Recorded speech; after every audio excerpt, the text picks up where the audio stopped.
Hello అండి, welcome to my channel Suma cooking. ఈరోజు చాలా టేస్టీగా డిఫరెంట్గా ఉండే ఎగ్గును అటుకులతోనైతే పోహా ప్రిపేర్ చేసి చూపిస్తానండి. చాలా టేస్టీగా ఉంటుంది.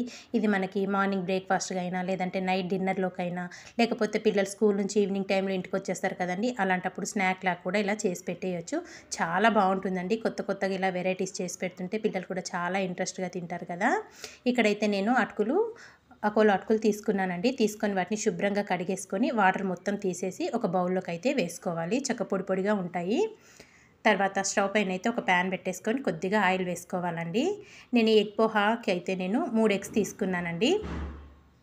ఈ 3 ఎగ్స్ని స్టవ్ పైన ఆయిల్ పెట్టుకున్నాం కదా, ఆయిల్ కొంచెం వేడయ్యాక ఇవి పగలగొట్టేసుకొని ఎగ్స్ వేసేసుకోవాలి.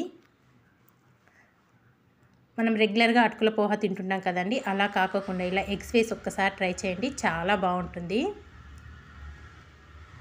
ఇలా నేను తీసుకున్న 3 ఎగ్స్ని పగలగొట్టుకొని వేసేసుకోవాలి. తర్వాత దీంట్లో కొద్దిగా ఉప్పు, అలాగే కొంచెం కారం వేసేసుకుందాము. లైట్గానే వేసుకోవాలి. ఇలా వేసుకొని ఇదంతా ఒక్కసారి కలిపేసుకుందామండి. చిన్న చిన్న ముక్కల్లాగా చేసేసుకుందాము. ఒక 2-3 నిమిషాలు ఫ్రై చేసుకుందాము ఎగ్ అనేది. ప్యాన్ నుంచి సపరేట్ అయ్యేదాకా ఫ్రై చేసుకోవాలి. చూసారు కదా, ఇలా కొంచెం ఒక 2 మినిట్స్ ఫ్రై చేసుకుంటే సరిపోతుంది. ఇప్పుడు దీన్నంతా ఒక ప్లేట్లోకి అయితే తీసేసుకుందామండి. చాలా క్విక్గా అయిపోతుందండి. మార్నింగ్ టైంలో బ్రేక్ఫాస్ట్గా అయితే తొందరగా అయిపోతుంది. తర్వాత ఇప్పుడు అదే ప్యాన్లో మళ్ళీ కొద్దిగా ఆయిల్ వేసుకోవాలి. ఆయిల్ కొంచెం వేడయ్యాక ఇప్పుడు దీంట్లో ఒక 1/4 టీ స్పూన్ వరకు ఆవాలు, ఒక 1/4 టీ స్పూన్ జీలకర్ర,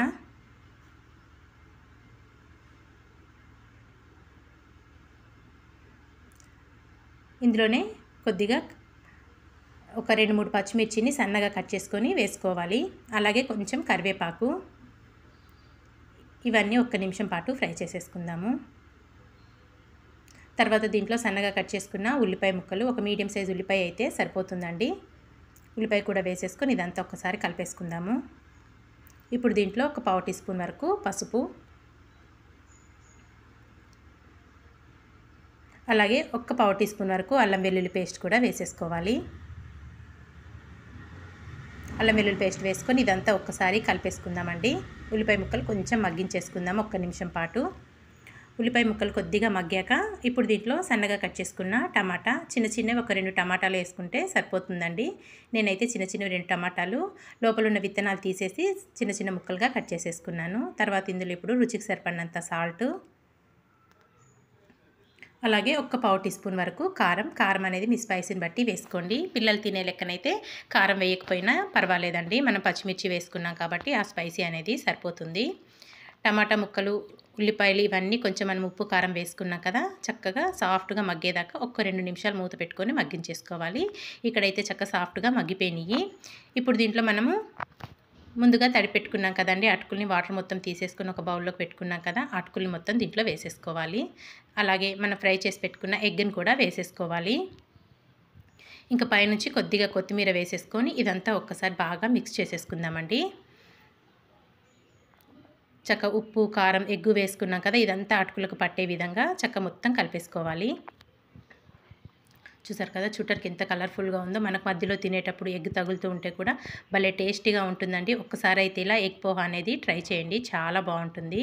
ఇదంతా కలుపుకొని ఒక 3 నిమిషాలు మూత పెట్టుకొని కుక్ చేసేసుకుందామండి.